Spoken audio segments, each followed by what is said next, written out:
অনেক সময় আমাদের প্রয়োজন হয় আমাদের কম্পিউটার যে স্পেসিফিকেশন আছে বা আমাদের কম্পিউটারের কতটুকু র্যাম আছে, আমাদের কম্পিউটারের মাদারবোর্ডের নাম কি, আমাদের কম্পিউটারের অপারেটিং সিস্টেম কি, হার্ড ডিস্ক কত আছে, এসএসডি কত আছে, এভরিথিং যেটাকে আমরা হচ্ছে বলি আমাদের পিসির ইনফরমেশন এবং অ্যাবাউট এবং ক্লাসিফিকেশন, এইটা যদি আমাদের জানতে প্রয়োজন হয়, অনেক সময় আপনাকে বলবো যেন আপনার পিসির কনফিগারেশন কি, সেক্ষেত্রে কনফিগারেশন কিন্তু আপনার পিসি থেকে বের করতে হবে এবং বের করে কিন্তু আপনি দেখতে হয়।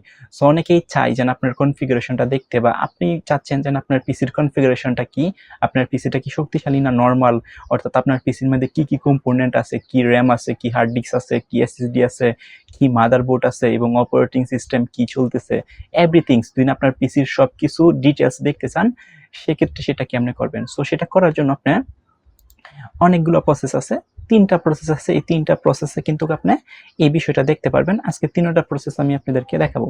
সো ফার্স্ট অফ অল প্রথম যে প্রসেসটা আছে সেটা হচ্ছে আপনার যে দিস পিসি যে আইকন আছে, এখানে মাউসটা নিয়ে রাইট ক্লিক করবেন। ক্লিক করার পরে নিচে লেখা আছে দেখেন প্রপার্টিস, এখানে ক্লিক করুন। ক্লিক করার পরেই দেখেন আপনার যে পিসি আছে বা কম্পিউটার, এটার ক্লাসিফিকেশন চলে আসে। দেখেন about your PC is monitored and protected. দেখেন ইনস্টল র্যাম হচ্ছে আমার 8 GB, আর আমাদের যে প্রসেসর আছে সেটা হচ্ছে AMD Ryzen 5 5600 GT with radian graphics, এবং হচ্ছে আমার যে গ্রাফিক্সটা আছে সেটা হচ্ছে 496 MB, এবং আমার যে স্টোরেজ আছে টোটাল সেটা হচ্ছে 704 GB আমার স্টোরেজ আছে।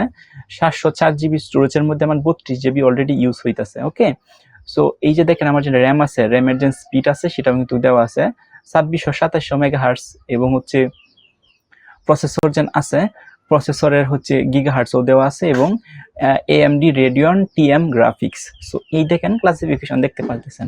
এখন আমরা যদি একটু নিচে যাই, তাহলে আমার যে ডিভাইস আছে এই ডিভাইসের নাম হলো এটা, প্রসেসরের নামও কিন্তু এখানে দেওয়া আছে, এবং ইনস্টল র্যাম এখানে দেওয়া আছে, গ্রাফিক্স কার্ড দেওয়া আছে, এবং স্টোরেজও কিন্তু দেওয়া আছে 466 GB HDD মানে হচ্ছে হার্ড ডিস্ক, এবং হচ্ছে 238 GB হচ্ছে SSD।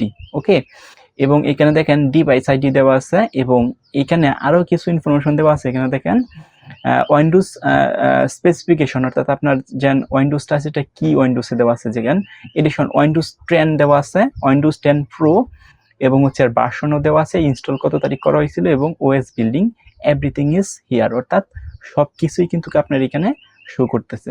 সো এইটাই হচ্ছে আপনার পিসির কনফিগারেশন, অর্থাৎ কেউ যদি চায় বা কেউ যদি দেখতে চায় তাহলে আপনি এটা দেখাইতে পারেন বা আপনি নিজেও দেখতে পারবেন। এটা হচ্ছে একটা নিয়মে আপনি দেখবেন। সো আরেকটা নিয়ম এটা দেখতে পারবেন, সেটা হচ্ছে আপনার এই যে সার্চ বার আছে, এই সার্চ বারে আপনি লিখবেন অ্যাবাউট, অ্যাবাউট লিখবেন, অ্যাবাউট লেখার পর হিট ইন্টার চাপবেন। ইন্টার চাপার পরে দেখেন এই ক্লাসিফিকেশনটা কিন্তু সেম এখানে চলে আসবে। ওকে, এইখানে কিন্তু সেম চলে আসবে। সো এটা হচ্ছে 2টা নিয়ম। আরেকটা নিয়ম হচ্ছে আপনার যেন সেটিং আছে, ধরেন আপনার এই যে সেটিং আইকনে ক্লিক করবেন। সেটিং আইকনে ক্লিক করার পর এখানে লেখা আছে সিস্টেম, এই সিস্টেমে ক্লিক করবেন। তো সিস্টেমে ক্লিক করার পর আপনি হচ্ছে একটু নিচের দিকে যাবেন, স্ক্রল ডাউন করে নিচের দিকে যাওয়ার পর এখানে লেখা আছে নিচে দেখেন অ্যাবাউট, এই অ্যাবাউট আপনি ক্লিক করবেন। ক্লিক করলে দেখেন সেম অপশনটা কিন্তু আপনার কাছে শো হয়েছে। সো এভাবে আপনার পিসির কনফিগারেশনটা আপনি দেখতে পারেন।